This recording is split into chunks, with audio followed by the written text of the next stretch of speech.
ആഘോഷിക്കുന്ന ബഹുമാനപ്പെട്ട ടിജോ അച്ഛൻ ഈ പൗരോഹിത്യ ജീവിതത്തിലേക്ക് കടന്നിട്ട് 25 വർഷങ്ങൾ പൂർത്തിയാവുകയാണ്. ഈ 25 വർഷത്തെ പൗരോഹിത്യ ജീവിതത്തിലൂടെ ലഭിച്ച എല്ലാ ദൈവാനുഗ്രഹങ്ങൾക്കും കൃപകൾക്കും അച്ഛന് എല്ലാവിധ അനുമോദനങ്ങളും ആശംസിക്കുന്നു. ടിജോ അച്ഛനെ പറ്റി പറയുകയാണെങ്കിൽ അദ്ദേഹം വളരെ സൗമ്യനും മറ്റുള്ളവരെ സ്നേഹിക്കുവാനും സഹായിക്കുവാനും സന്മനസ്സുള്ള ഒരു മഹത് വ്യക്തിയാണ്. കുട്ടിക്കാലം മുതൽ ഞങ്ങൾ ഒരുമിച്ച് കളിച്ചു വളർന്നവരാണ്. ടിജോ അച്ഛൻ്റെ ഇപ്പോൾ കാണുന്ന ഈ വ്യക്തിത്വത്തിന് തുടക്കം കുറിച്ചത് അദ്ദേഹത്തിൻ്റെ കുട്ടിക്കാലത്ത് ലഭിച്ച നല്ല നല്ല അനുഭവങ്ങളാണ് എന്ന് ഞാൻ വിശ്വസിക്കുന്നു. ഞങ്ങളുടെ കുട്ടിക്കാലത്ത് സ്കൂൾ അടച്ചാൽ പിന്നെ ഏതാണ്ട് സ്കൂൾ തുറക്കുന്നതുവരെ അമ്മ വീട്ടിലാണ് സമയം ചിലവഴിച്ചിരുന്നത്. അമ്മ വീടിന് ഞങ്ങൾ അമ്മായി വീടെന്നാണ് വിളിച്ചിരുന്നത്. ഞങ്ങൾക്ക് അവിടെ അമ്മായി ഉണ്ടായിരുന്നു.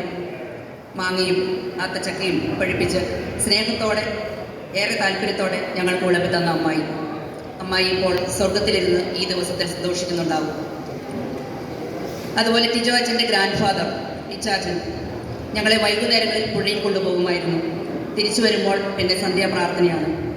ഈ പ്രാർത്ഥനയിൽ അക്ഷരസ്ഫുടതയോടെ പ്രാർത്ഥിക്കുവാനും കൊന്ത ചെല്ലുമ്പോൾ എണ്ണം തെറ്റാതെ അത് തിരുത്തി തരുവാനും ഇച്ചാച്ചൻ പ്രത്യേകം ശ്രദ്ധിച്ചിരുന്നു. അമ്മായിയുടെ സ്നേഹവും ഇച്ചാച്ചൻ്റെ പ്രാർത്ഥനാ പരിശീലനവുമാകാം ടിജോ അച്ഛനെ പ്രാർത്ഥനയുടെ വഴി തിരഞ്ഞെടുക്കുവാൻ പ്രേരിപ്പിച്ചത്. അതുപോലെ തന്നെ ഞങ്ങളുടെ അമ്മ ഗ്രാൻഡ് മദർ കുടുംബത്തിൽ ഒരു പുരോഹിതനുണ്ടാകുവാൻ ഏറെ ആഗ്രഹിച്ചിരുന്നു.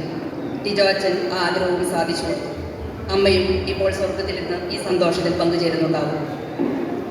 മാതാപിതാക്കന്മാർക്ക് ഏറെ വിധേയപ്പെട്ട് ജീവിച്ച പ്രാർത്ഥനാരൂപിയിൽ തൻ്റെ ഉത്തരവാദിത്വങ്ങൾ കൃത്യതയോടെ നടത്തി വരുന്ന ടിജോ അച്ഛൻ്റെ പിതാവായ ജോണി അച്ചാച്ചനും സ്വർഗത്തിലായിരിക്കുന്ന ആൻറ്റിയും സഹോദരനായ ടോജോയും കുടുംബവും അച്ഛൻ്റെ പൗരോഹിത്യ ജീവിതത്തെ ഏറെ സ്വാധീനിച്ചിട്ടുണ്ട്.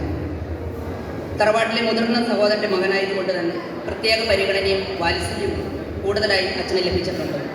അതിനാൽ തന്നെ അച്ഛന് മറ്റുള്ളവരുടെ സ്നേഹമായും സൗമ്യമായും കരുതലോടെയും പ്രവർത്തിക്കാൻ സാധിക്കുന്നു.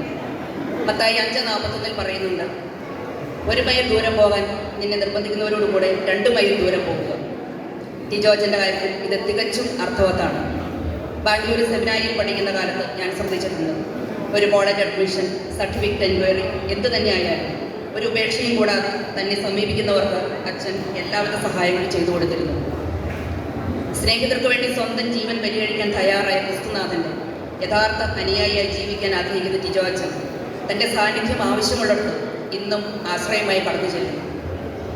നിങ്ങളുടെ പിതാവ് കരുണയുള്ളവനായിരിക്കുന്നത് പോലെ നിങ്ങളും കരുണയുള്ളവരായിരിക്കുന്നു എന്ന തമ്പുരാൻ്റെ വാക്കുകൾ ജീവിതത്തിൽ പകർത്തിക്കൊണ്ട് കാണപ്പെടാത്ത ദൈവത്തെ സ്നേഹിക്കുവാൻ കാണപ്പെടുന്ന സഹോദരങ്ങളെ സ്നേഹിച്ചുകൊണ്ട് മുന്നേറുന്ന അച്ഛൻ ഏവർക്കും ഒരു മാതൃകയാണ്.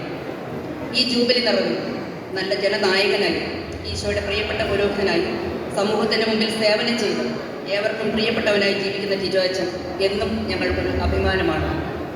ജനങ്ങളുടെ ഇടയിൽ നല്ല മനുഷ്യനായി സ്നേഹത്തിൻ്റെ കൂടാരമായി ദൈവം ഇനിയും വഴി നടത്തട്ടെ. പൗരോഹിത്യ സ്വീകരണ വാർഷികം ആഘോഷിക്കുന്ന സ്നേഹസമ്പന്നനായ ടിജോ അച്ഛന് കുടുംബാംഗങ്ങളുടെ പേരിൽ എല്ലാ ഭാവങ്ങളും പ്രാർത്ഥനാശംസകളും നേരുന്നു. ദൈവത്തിൻ്റെ പദ്ധതി പ്രകാരം തൻ്റെ പുതിയ ദൗത്യ നിർവഹണത്തിനായി അയർലൻഡിലേക്കുള്ള യാത്രയ്ക്ക് ഒരുങ്ങുന്ന ടിജോ അച്ഛന് യാത്രാമംഗളങ്ങളും കൂടി ആശംസിച്ചുകൊണ്ട് നിർത്തുന്നു. നന്ദി.